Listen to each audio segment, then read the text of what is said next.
Queen Elizabeth Heartbreak, Her Majesty and Prince Philip decide to separate amid COVID-19 threats. Queen Elizabeth and Prince Philip are no longer staying in one house. The monarch and the Duke of Edinburgh agreed to live at different sites after 7 months of staying together during the lockdown. According to Hello, the Queen left Prince Philip's wood farm in Sandringham on Tuesday, October the 6th, after a 2-week stay with her husband.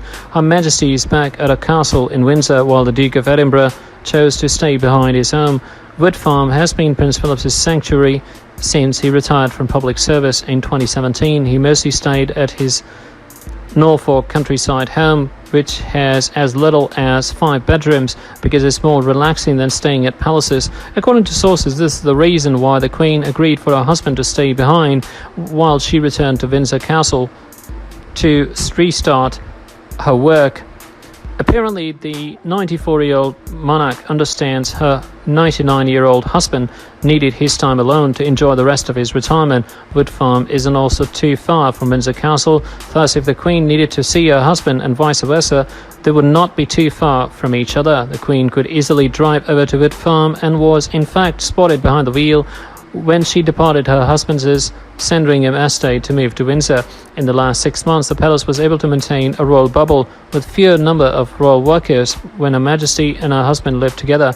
Now that they are in 2 houses, it's unclear how royal courtiers will carry out their protection for the Queen and Prince Philip, who are both vulnerable to the virus because of their ages. Sources reveal that Prince Philip originally didn't want to go to Windsor in March or stay in Balmoral for the summer. He was apparently forced to join his wife as it was logistically easier to enforce the safety protocols. The source said it made more sense for the elderly royal pair to stay in one roof. He was also told there aren't enough staff to maintain an efficient bubble system. Queen Elizabeth wanted to return to Windsor so she could resume smaller in-person meetings and engagements. Large-scale royal events have been cancelled until the end of the year. Buckingham Palace, however, said they will continue to review the safety protocols around the Queen and her husband upon the advice and guidance of the government.